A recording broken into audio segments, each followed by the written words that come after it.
अब तो सिंधु घाटी सभ्यता से भी प्राचीन सभ्यता की चर्चा हो रही है कि जो कहा जाता है कि जो द्वारका में जो समंदर के नीचे जो द्वारका नगरी मिली जी है जी। वह सिंधु घाटी सभ्यता से भी प्राचीन सभ्यता थी। इंद्र के भाई हैं।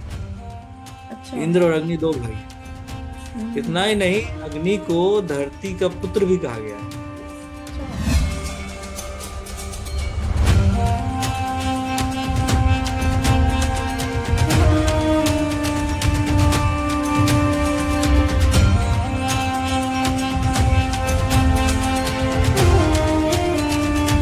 नमस्कार, स्वागत है आपका सत्य सनातन और सेहत में। और हर बार की तरह हमारे साथ हैं लोकेश भारती जी, जाने माने पत्रकार हैं। इन्होंने हमें वेदों के बारे में बहुत कुछ बताया है। सर, आपने ऋग्वेद के बारे में बताया है कि उनमें अग्नि का बहुत ज्यादा चर्चा है ऋग्वेद में। तो सर, उसके बारे में जानना है कि क्या है, मतलब इसकी चर्चा इतनी क्यों है, किस लिए है, और सबकी अपेक्षा। बहुत बढ़िया, बहुत अच्छा सवाल है, धन्यवाद। और ऋग्वेद में दो देवताओं की सबसे ज्यादा चर्चा है, सबसे ज्यादा सूक्त है उनके लिए, वो है इंद्र और अग्नि। इंद्र के लिए लगभग 250 सूक्त है और अग्नि के लिए 200 सूक्त है। लेकिन 200 इंद्र से भले कम है सूक्त अग्नि के बारे में, लेकिन अहमियत एक तरह से, ये महत्ता जो है वो अग्नि की ज्यादा उभर के आती है। क्योंकि चारों वेदों में, ऋग्वेद, सामवेद, यजुर्वेद, अथर्ववेद, इन चारों वेदों में अगर कुल मिला के देखें तो लगभग 2400 के आसपास सूक्त केवल अग्नि के लिए हो गया। ये अग्नि की सूक्त नहीं कहो, इसको अग्नि की चर्चा कह लो कि अग्निदेव की या अग्नि की चर्चा की गई है इन चारों वेदों में।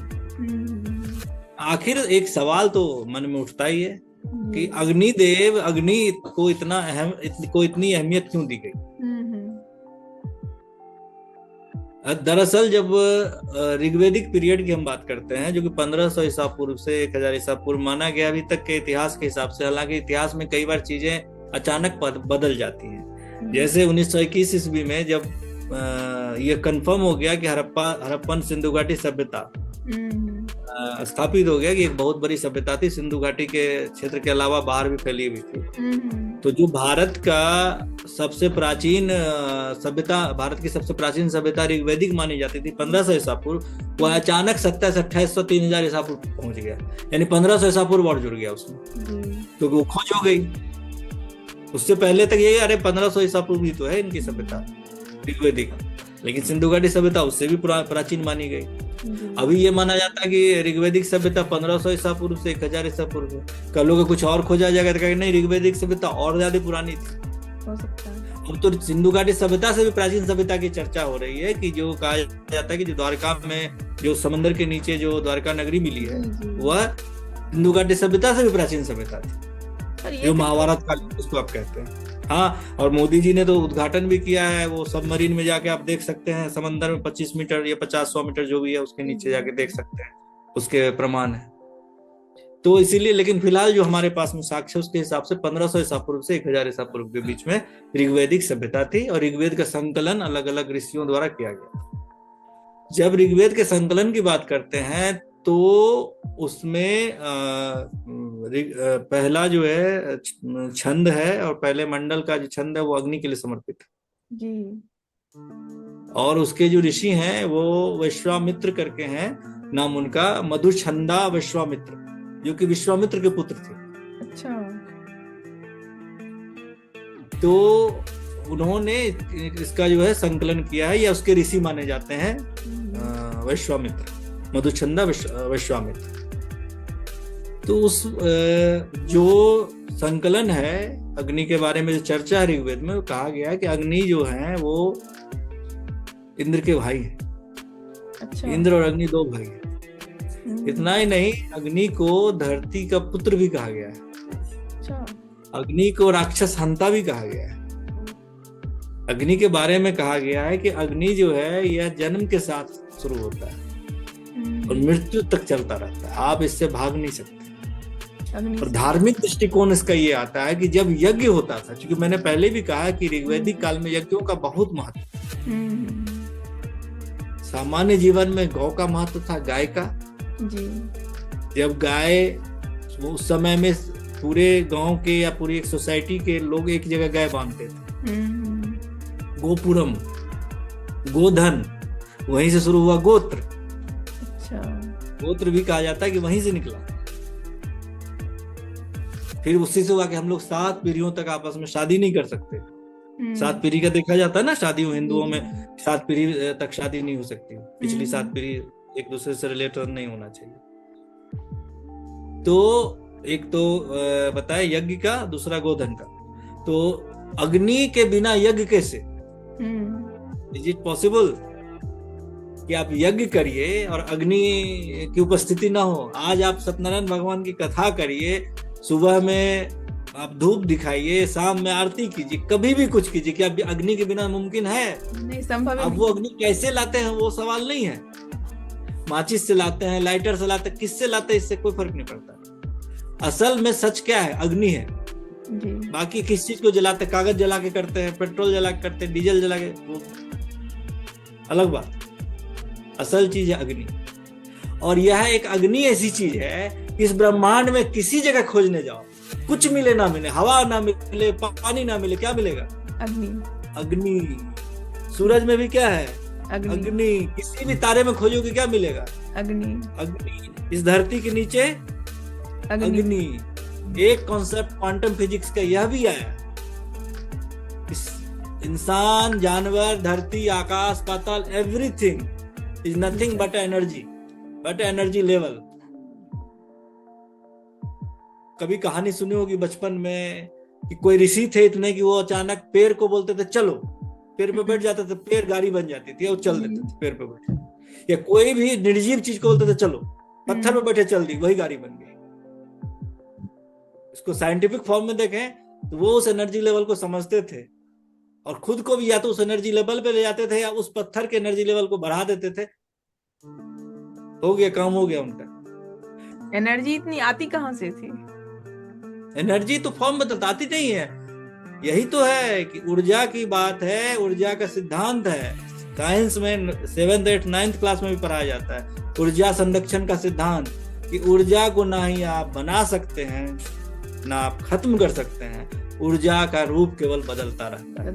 Energy never can be created, never be destroyed, only it can change the form.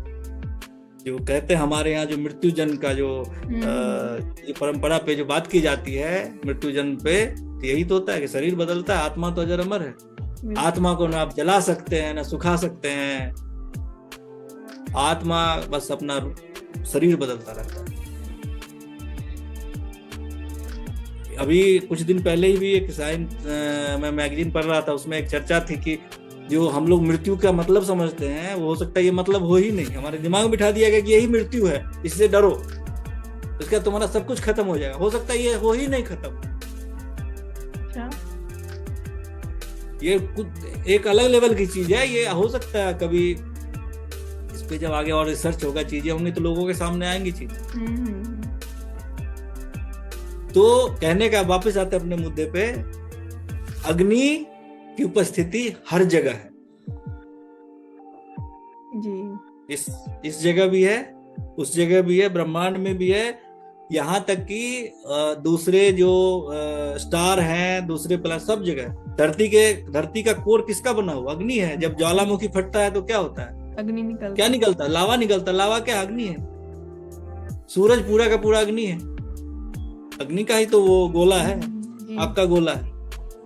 यानी कि अग्नि एक माध्यम था ऋग्वैदिक पीरियड के लोगों के लिए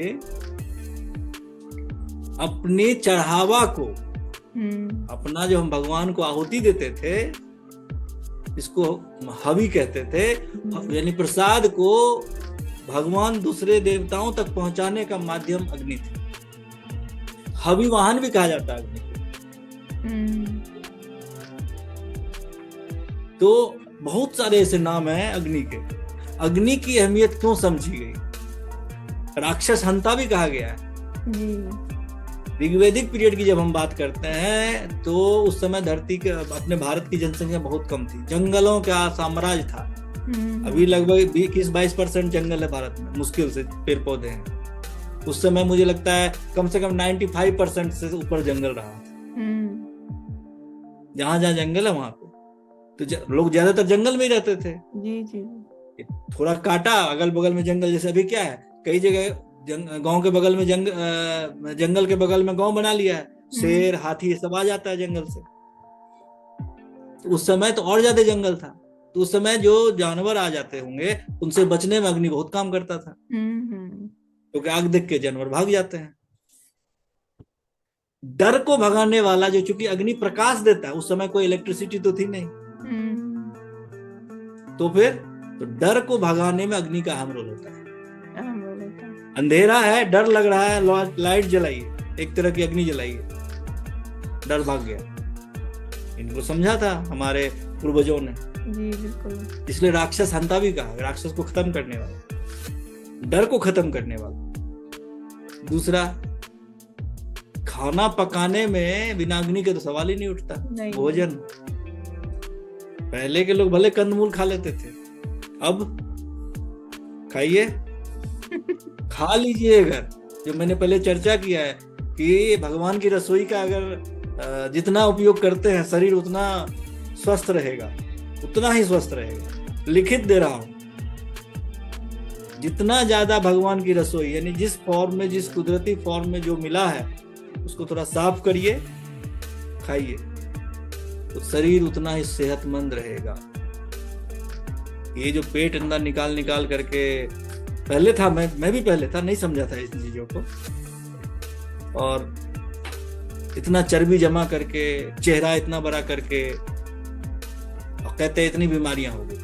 अरे बीमारी होगी ही भाई, क्योंकि खा तो रहे हैं हम शैतान की रसोई, उम्मीद करते हैं भगवान का आशीर्वाद बना रहे। अरे भगवान की रसोई खाओ, भगवान कहता हमारा अन्न खाओ, हम जो बनाए हैं। बिल्कुल। तुम खाते ही नहीं हमारा अन्न। तो कहने का मतलब ये है कि अग्निदेव की अहमियत इसलिए ज्यादा थी ऋग्वैदिक काल में, क्योंकि वह कई जगह पे उपयोग होता था। अग्निदेव का महत्व भी इसलिए ज्यादा था, इंद्र से भी ज्यादा महत्वपूर्ण माना गया अग्निदेव को, क्योंकि उनके बिना यज्ञ नहीं हो सकता था। डर को भगाने वाले, उनके लिए बहुत अच्छा कई सारे श्लोक हैं कि यज्ञ जो है उनके बिना पूर्ण हो ही नहीं सकता। तो अग्नि सूक्त जो है, कुछ सोचो, एक पूरा सूक्त अग्निदेव के लिए समर्पित है।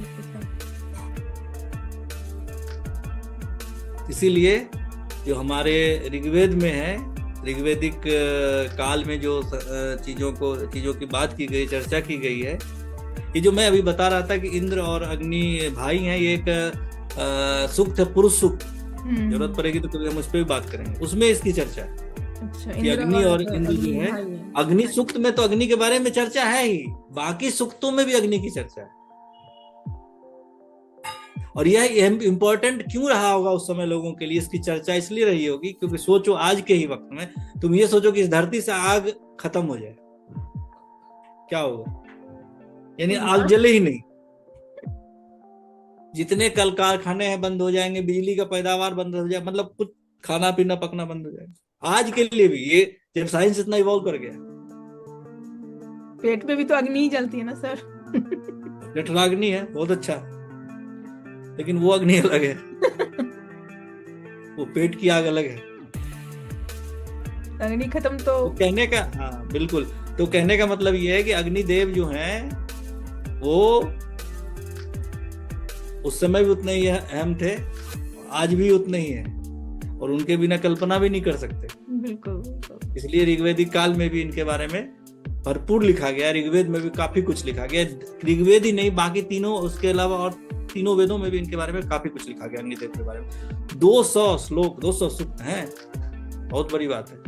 हमारे पूर्वजों पहले ही जान लिया था कि, हाँ, अगर मैं कुछ और स्पष्ट होकर कहूं तो इतनी विस्तार से चर्चा किसी और भगवान के बारे में है ही नहीं, जितनी अग्निदेव के बारे में, इतने अग्निदेव के बारे में। तो आगे हम लोग और बात करेंगे। जी बिल्कुल। तो कई सारे मुद्दे हैं, मुद्दे ही मुद्दे हैं।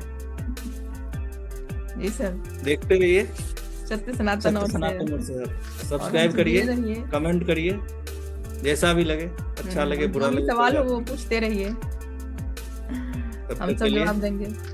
धन्यवाद सर।